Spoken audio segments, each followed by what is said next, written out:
Hello मेरे प्यारे दोस्तों, यह कहानी माई क्रूअल लव पार्ट 24 है। उम्मीद करती हूँ कि आपको मेरी कहानी पसंद आ रही होगी। चलिए हम इस कहानी में आगे बढ़ते हैं। हम देखते हैं कि रुद्र मित्रा को लेकर उसके आश्रम पहुँचता है। इतने महीनों बाद मित्रा अपने आश्रम लौटकर बहुत खुश हो जाती है। वह अपना गम भी भूल जाती है। उसे भी देखकर आश्रमवासी खुश हो जाते हैं। सभी मित्रा से उसकी तबीयत के बारे में पूछने लगते हैं। उसकी आवाज़ सुनकर आश्रम के अंदर से प्रद्युम्न बाहर आता है। अपने सामने उसे देखकर यकीन नहीं होता है।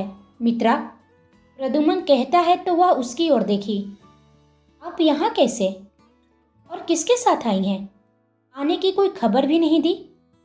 प्रद्युम्न के मन में बहुत सारे सवाल थे। तभी हमारे साथ आई है।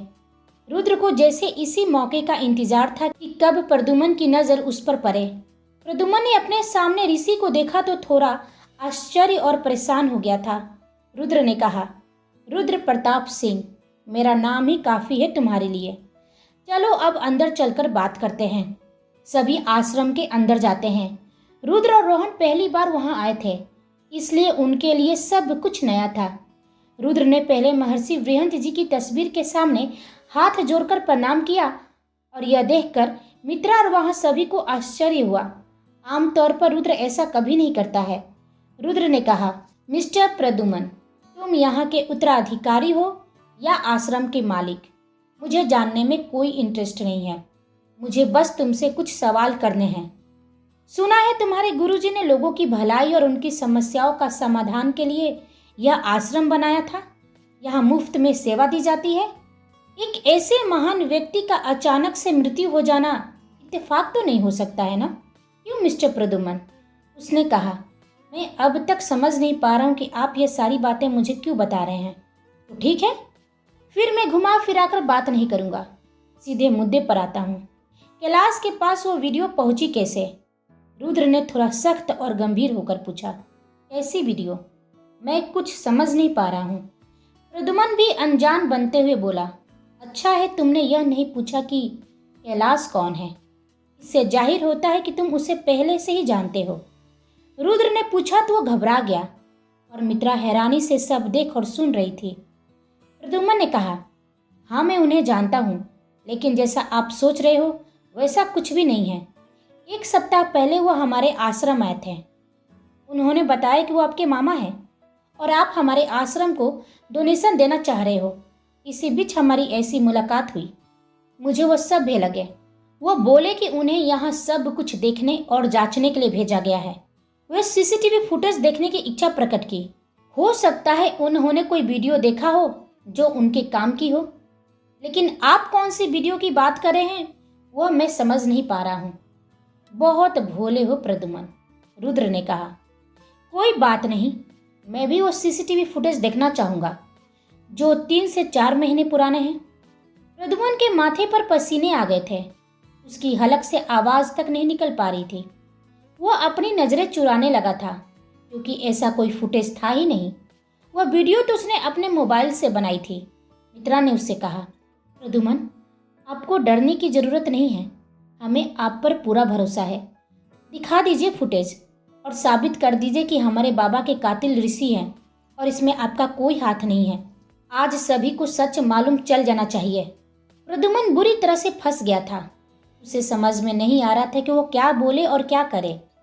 मित्रा उसके कांपते हाथ को अपने हाथ में थामती हुई कही, आप घबरा क्यों रहे हैं? हम हैं आपके साथ। बाबा ने आपको हमारे लिए चुना था। हम जानते हैं कि आप ऐसा कुछ भी नहीं करेंगे जिससे हमें दर्द और तकलीफ हो। मित्रा के मन में प्रद्युम्न के लिए हमदर्दी और सहानुभूति देखकर रुद्र के दिल में दर्द उठ रहा था। उससे जब देखा नहीं गया तो वह प्रद्युम्न पर गन तान देता है, जिससे कि वह दोनों घबरा जाते हैं। बहुत हुआ, मेरे पास बिल्कुल टाइम नहीं है तुम दोनों का प्रेम लीला देखने का। सच बताओ, वरना अपनी आखिरी इच्छा अपनी मित्रा को बता सकते हो। मिस्टर रुद्र, क्या कर रहे हैं आप? यह हमारा आश्रम है, आपका घर नहीं, जहाँ आपकी जबरदस्ती चलेगी। आप ऐसे इन्हें डरा धमका नहीं सकते हैं। मित्रा ने कहा, ओह, बहुत भरोसा है ना तुम्हें इस प्रद्युम्न पर? बहुत तकलीफ हो रही है ना तुम्हें? लेकिन सब्र करो, सच सामने आने दो। उसके बाद मैं अपनी आंखों से तुम्हारी तकलीफ देखना चाहता हूँ। आंखों में नमी और दिल में नफरत लिए रुद्र ने कहा। तो मित्रा खामोश हो गई और उसके चेहरे को देखने लगी, जिसके भाव बिल्कुल बदल गए थे। बोलो, सच क्या है, वरना मैं एक पल की देरी नहीं करूंगा तुम्हें शूट करने में, रुद्र ने तेज आवाज में बोला था, लेकिन उसकी नजर मित्रा पर ही थी। हाँ, मैंने ही मारा था गुरुजी को। प्रद्युम्न के मुंह से सच सुनकर मित्रा के तो होश ही उड़ गए थे। उसके पैर लड़खड़ा गए थे। वह प्रद्युम्न को बिना भाव के अपनी बड़ी आंखों से देखने लगी। उसे यकीन नहीं हो रहा था कि जो उसने कहा है वह सच है। वह बोला, लाखों का कर्ज था आश्रम पर। इतनी बार उनसे कहा कि मुफ्त में सेवा करना बंद कीजिए, लेकिन वह नहीं माने। मैं इस आश्रम का मालिक बनना चाहता था, और यह हो भी जाता मित्रा से विवाह करने के बाद। मैं मित्रा को बहुत पसंद करता था और मैंने वह सब कुछ किया जो इस आश्रम के उत्तराधिकारी बनने के लिए और मित्रा के पति होने के लिए जरूरी था। बैंक से हमें नोटिस मिल चुका था और मैंने यह बात गुरुजी को बताया भी, लेकिन उन्हें कोई परवाह नहीं थी। उनकी लापरवाही से मैं समझ गया था कि एक ना एक दिन यह आश्रम हमारे हाथ से निकल जाएगा। लेकिन तभी तुम्हारे दोस्त आ धमके। मुझे लगा कि यही मौका है आश्रम को कर्ज मुक्त करने का, लेकिन गुरुजी यहाँ भी नहीं माने। ना वो खुद लंदन जाना चाह रहे थे, ना ही मित्रा को लंदन भेजने के लिए रेडी थे, बल्कि वो तो आश्रम बेचने को राजी हो गए थे। और यह मैं कैसे बर्दाश्त कर सकता था। मैंने आश्रम का मालिक बनने का सपना देखा था। आश्रम अपने हाथों से फिसलते हुए नहीं देख सकता था। मैंने उन्हें फिर समझाने की बहुत कोशिश की। कहा कि वह इस आश्रम को ना बेचे, बल्कि मित्रा को लंदन जाने दे, लेकिन वह नहीं माने। इसलिए मैंने उस दिन उनके पीने वाले जल में एक ऐसी जंगली जहर मिलाई जिसे पीने के कुछ घंटे बाद हार्ट अटैक आ जाते हैं। इत्तेफाक से उसी समय ऋषि उनसे मिलने आया और मैंने चुपके से उन दोनों की वीडियो बनाने लगा। मेरी किस्मत ने मेरा साथ दिया। गुरुजी को खांसी आई और ऋषि ने उन्हें वही पानी पिलाया जिसमें मैंने वह जंगली जहर मिलाया था। उनके मौत के बाद मैं ऋषि को ब्लैकमेल करना शुरू किया उस वीडियो के थ्रू, और उसके बदले में ऋषि ने मुझे पैसे दिए। ऋषि ने कहा, हाँ यही सच है। जिस दिन हम यहाँ से निकलने वाले थे उसी दिन मैं प्रद्युम्न से मिलने गया था। उसे पैसे देकर मैंने उस वीडियो को डिलीट करने को कहा था, लेकिन नहीं जानता था कि ये इतना बड़ा धोखेबाज निकलेगा। रुद्र ने पूछा, और तुमने उस कैलाश की मदद क्यों की? वह बोला, कैलाश एक सप्ताह पहले आश्रम आया था। उसने मुझे तुम्हारा और मित्रा के डांस वाली वीडियो दिखाई, जहाँ मेरी मित्रा तुम्हारे साथ ऐसे डांस कर रही थी जैसे कि वो तुम्हारी गर्लफ्रेंड हो। और यह मुझे बर्दाश्त नहीं था कि मित्रा मुझे धोखा देकर तुम्हारे पास जाए। मैं चाहता था कि मित्रा तुमसे नफरत करने लगे और वो सब कुछ छोड़कर आश्रम वापस आ जाए। इसलिए मैंने उस कैलाश को वह वीडियो दिया और उसके बदले में उसने इस आश्रम को, यानी कि मुझे, बहुत सारे पैसे दिए। प्रद्युम्न की एक एक बात मित्रा के दिल को छलनी कर रही थी। उसके आंसू थमने का नाम नहीं ले रहे थे। वह दीवार के सहारे बैठ गई थी।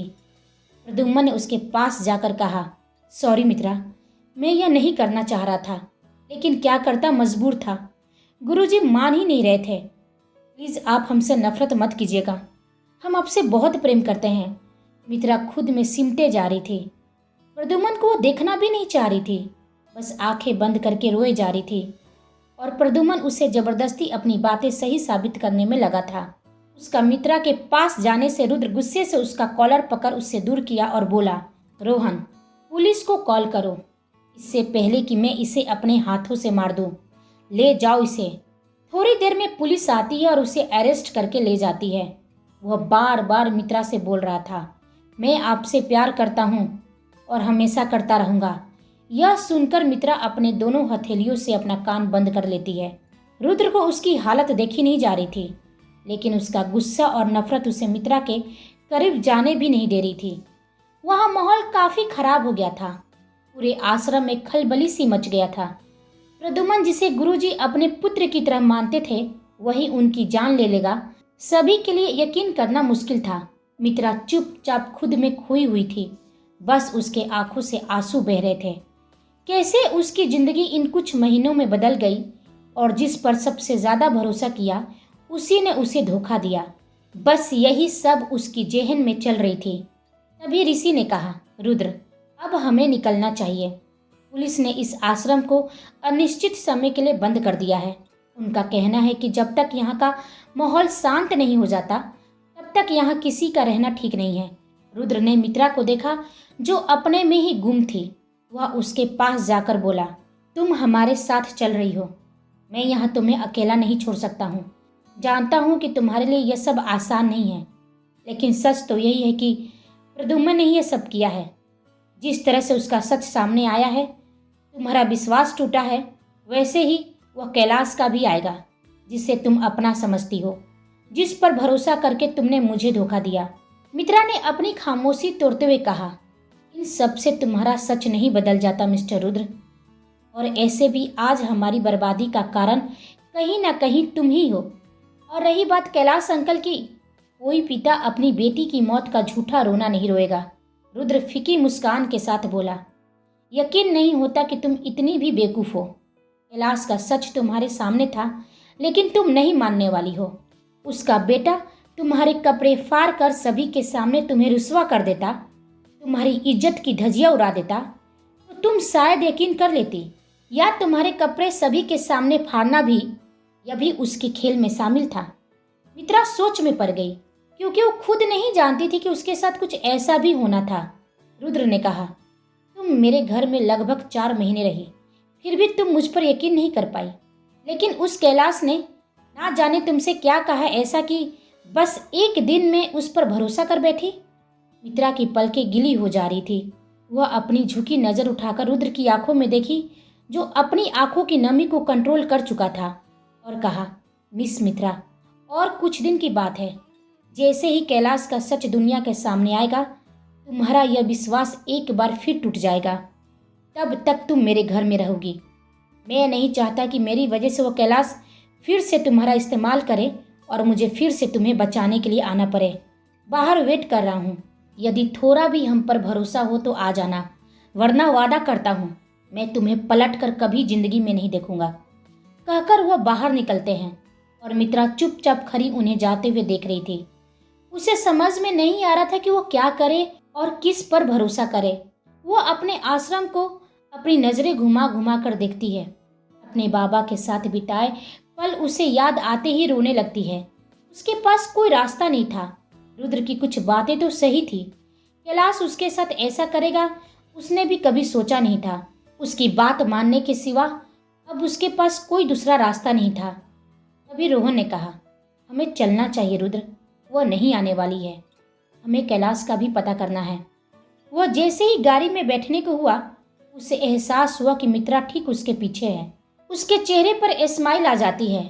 पलट कर देखा तो वह अपने बाबा की तस्वीर लिए खड़ी थी। रोने से उसका चेहरा लाल हो गया था और उसका रंग और भी निखर गया था, जिससे कि वो बेहद खूबसूरत लग रही थी। उसकी खूबसूरती रुद्र की धड़कन बढ़ा रही थी और उसका दिल कह रहा था कि वो मित्रा को अपनी बाहों में भर ले। लेकिन वह जल्दी अपने ख्यालों से बाहर आया और उसके लिए कार का दरवाज़ा खोला। माया बोली, रुद्र तुम मित्रा के लेकर आगे निकलो, हम तीनों पीछे से आ रहे हैं। रुद्र गाड़ी आगे बढ़ाता है और सभी वहाँ से निकलते हैं। दोनों खामोश थे, लेकिन अंदर हलचल थी, जिससे कि वो मुश्किल से कंट्रोल कर पा रहे थे। मित्रा तिरछी नज़र से उसे देखती है। उसके चेहरे पर कोई भाव नहीं था, वो सिर्फ अपने ड्राइविंग पर फोकस कर रहा था। वह अपने मन में कहती है, हमने मिस्टर रुद्र को बहुत तकलीफ पहुंचाई है, हमसे बहुत नाराज है। अब इनसे कैसे कहे कि हो गई गलती, माफ़ कर दे, लेकिन ये तो हमसे कुछ बात ही नहीं कर रहे हैं। और इससे हम जा कहाँ रहे हैं? कहीं फिर से हम लंदन तो नहीं जा रहे हैं? लंदन का ख्याल आते ही वो बेचैन हो जाती है। नहीं नहीं, हम लंदन नहीं जाएंगे। अचानक वह बोली, गाड़ी रोकिए मिस्टर रुद्र। वह गाड़ी रोकते हुए बोला, डोंट वरी, लंदन नहीं जा रहे हैं, बेवजह परेशान होने की ज़रूरत नहीं है। मित्रा झट से अपनी बड़ी आंखों से रुद्र की तरफ देखी, जो बिना उसे देखे गाड़ी के सीध में देख रहा था। गजब है, हमारे मन की बात कैसे सुन लेते हैं। सुने भी तो सुने, बस लंदन वाली बात सुने। उससे पहले भी तो हमने कितना कुछ कहा मन में, वह नहीं सुना गया। वो अपना बुरा समूह बना लेती है। रुद्र ने कहा, हो गया तुम्हारे मन की बात, तो अब चले? नहीं, हमें भूख लगी है। मित्रा ने जैसे कहा वो बिना जवाब दिए अपनी गाड़ी आगे बढ़ा दिया। कुछ ही दूरी पर वो ढाबे के सामने अपनी गाड़ी रोकता है और पीछे से ऋषि भी अपनी गाड़ी रोकता है। माया बोली, हमें निकलना चाहिए। दोनों को कुछ देर ऐसे ही एक दूसरे के साथ वक्त गुजारने दे। बहुत मुश्किल से मिला है ये वक्त इन्हें। रोहन ने कहा, नहीं, कैलाश और उसके बेटे कहाँ हैं नहीं मालूम है, और वो कुछ भी कर सकते हैं। बॉडीगार्ड्स भी नहीं है इनके साथ। हम इन्हें अकेला नहीं छोड़ सकते। हम यहीं गाड़ी के अंदर रहते हैं। लेकिन भूख तो हमें भी लगी है यार। जब रुके हैं तो कुछ खा ही लेते हैं, ऋषि ने कहा। तुम्हें जो खाना है खाओ और जल्दी करना, रुद्र ने मित्रा से बोला तो वह पूछी, आप नहीं खाएंगे? नहीं, मुझे भूख नहीं है, वह कहते हुए अपने कार के बोनट पर जाकर बैठ जाता है। मित्रा को बहुत बुरा लगा। वह चाहती थी कि वह उसके साथ खाना खाए। तभी माया के साथ रोहन और ऋषि भी बाहर निकल खाने के लिए बैठ जाते हैं। वो भी मित्रा से नाराज थे, इसलिए वे तीनों साथ में बैठकर खाना ऑर्डर करते हैं। और मित्रा बेचारी अलग अलग सी रहती है। उसे इस तरह से अकेला अकेला अच्छा नहीं लग रहा था। उसका चेहरा उतर गया था। यह सब देखकर भी रुद्र अनदेखा कर देता है। तभी रोहन रुद्र को आवाज दिया, आजा यार, तू भी खा ले। रुद्र ने नाम में इशारा किया। तभी सरदार जी उन तीनों का ऑर्डर लेकर मित्रा से पूछे, पुरी, तुझे क्या खाना है? जल्दी बता, क्या लाऊं तेरे लिए? वह रुद्र की ओर देखती है, जो उससे नजरें फेर रास्ता निहार रहा था। वह उदास होकर बोली, कुछ नहीं, बस 2 कप चाय। फिर वह अपनी जगह से उठकर ऋषि के पास गई। उसे देख तीनों आपस में बात करने लगे। वह समझ गई कि वो तीनों उसे इग्नोर कर रहे हैं। फिर भी उसने हिम्मत करके बोली, आई एम सॉरी, हमने सभी को बहुत हर्ट किया है, खासकर आपको ऋषि। हमने आप पर सीधे आरोप लगा दिया बिना पूरा सच जाने। प्लीज़ हमें माफ़ कर दीजिए। ऋषि बोला, इट्स ओके मित्रा, भाई मानती हो तो भरोसा भी किया करो, और माफ़ी हमसे नहीं रुद्र से मांगो। वो हमारे लिए सब कुछ है, और तुमने उसे सबसे ज़्यादा हर्ट किया है। जो रुद्र आज तक किसी के पीछे नहीं भागा, वह कई दिनों से बिना खाए बिना सोए रात दिन तुम्हारे पीछे भागा कि कहीं वो कैलाश तुम्हारे साथ कुछ गलत ना कर दे। लेकिन जब हमें मालूम चला कि तुम खुद उसके घिनौने खेल में साथ दे रही हो, तो हमें विश्वास नहीं हो रहा था। वह तो टूट गया था। तुम नहीं जानती हो मित्रा कि तुमने रुद्र को कितना दुख पहुंचाया है। मधु कौन थी और क्या थी रुद्र के लिए तुम क्या जानो। इसलिए प्लीज़ जाओ यहाँ से। रही बात हमारी माफ़ी की, तो हमने तुम्हें माफ़ कर दिया, माया बोली। मित्रा की आंखों में नमी तैर गई थी। उससे आगे कुछ बोला नहीं गया। तभी सरदार जी उन लोगों के लिए खाना और मित्रा के लिए 2 कप चाय लेकर आए। मित्रा चाय लेकर रुद्र के पास गई। वह बोली, मिस्टर रुद्र, आपने भी कुछ खाया नहीं है, कम से कम चाय ही पी लीजिए। रुद्र ने कहा, मैंने कहा ना, मुझे कुछ नहीं खाना है और ना ही कुछ पीना है। मुझे भूख लगेगी तो मैं खुद खा लूँगा।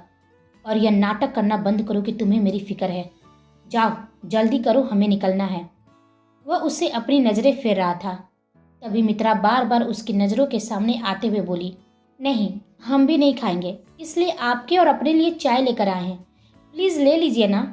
रुद्र गुस्से से उसे घूर कर कहा, देखो, यह नाटक करना बंद करो, इससे मुझे कोई फर्क नहीं पड़ता है। वह बोली, ठीक है, आपको नाटक ही लग रहा है तो यही सही, लेकिन हम नहीं जाएंगे जब तक कि आप यह चाय ले नहीं लेते। रुद्र गुस्से से हाथ झरकता है और दोनों चाय की कप गिर जाती है और उसके जबड़े को कस के पकड़ के कहता है, अपनी नाटक बंद करो, मुझे तुम्हारे चेहरे से नफरत होने लगी है। अभी कुछ देर पहले तुम मुझे क्या क्या बोल रही थी और अभी ऐसे बन रही हो जैसे कि कुछ हुआ ही नहीं है। मैं तुम्हें इसलिए नहीं बर्दाश्त कर रहा हूँ कि मुझे तुम में कोई इंटरेस्ट है, बल्कि इसलिए बर्दाश्त कर रहा हूँ कि मुझे उस कैलाश तक पहुँचना है, समझी? और कोई फ़र्क नहीं पड़ता मुझे कि तुम खाओ या नहीं। अगर तुम्हारे नाटक बंद हो गया होगा तो गाड़ी में आकर बैठ जाओ। मित्रा की आंखें भर आई थी। उसे दर्द हो रहा था, लेकिन वह दर्द अपने चेहरे पर आने नहीं दे रही थी। वह बोली, ठीक है, हमें अब चलना चाहिए। रुद्र को एहसास होता है कि गुस्से में उसने उससे ज़्यादा ही हट कर दिया। वह गुस्से से बोनेट पर अपना हाथ दे मारता है, जिससे उसके हाथ में भी चोट लग जाती है। ऐसा करने से ऋषि, माया और रोहन का ध्यान उसकी तरफ आया और वे जल्दी से उसके पास आकर बोले, क्या हुआ रुद्र, तुम ठीक हो ना? वह बोला, हमें अब निकलना चाहिए। वह गाड़ी में जाकर बैठ जाता है। मित्रा भी चुपचाप जाकर अंदर बैठ जाती है। रुद्र गहरी सांस लेता है और गाड़ी आगे बढ़ाता है। रात हो गई थी। मित्रा सो चुकी थी और रुद्र कार ड्राइव किए जा रहा था। सोते हुए मित्रा को देखकर उसे गिल्ट भी हो रहा था कि उसे उसके साथ ऐसा व्यवहार नहीं करना चाहिए था। वो खुद से बोला, तुमने मुझे क्या बना दिया मित्रा, कितना चाहता था तुम्हें, सोचा था कि तुम्हें अपना सब कुछ बना लूँगा, लेकिन तुमने तो एक पल में ही सब कुछ तोड़ दिया। मेरा विश्वास, मेरा दिल, तुम्हारी वजह से वहाँ लंदन में भी सभी परेशान हैं। वो कैलाश मेरे हाथों से बच निकला। तुम्हारी गलतियाँ माफ़ी के लायक नहीं हैं मित्रा, अब मैं तुम्हें माफ़ नहीं कर सकता। बहुत देर कर दिया तुमने मुझे समझने में। रुद्र जो अपने आंसू अब तक रुका हुआ था, अब वो बहने लगा था। उसने फिर से खुद से कहा, सोचा था कि तुम्हें खुद से कभी दूर नहीं होने दूंगा, लेकिन तुमने मुझे खुद से दूर कर दिया मित्रा, बहुत दूर। सभी दिल्ली पहुंचते हैं। रुद्र का पैतृक घर भी दिल्ली ही था।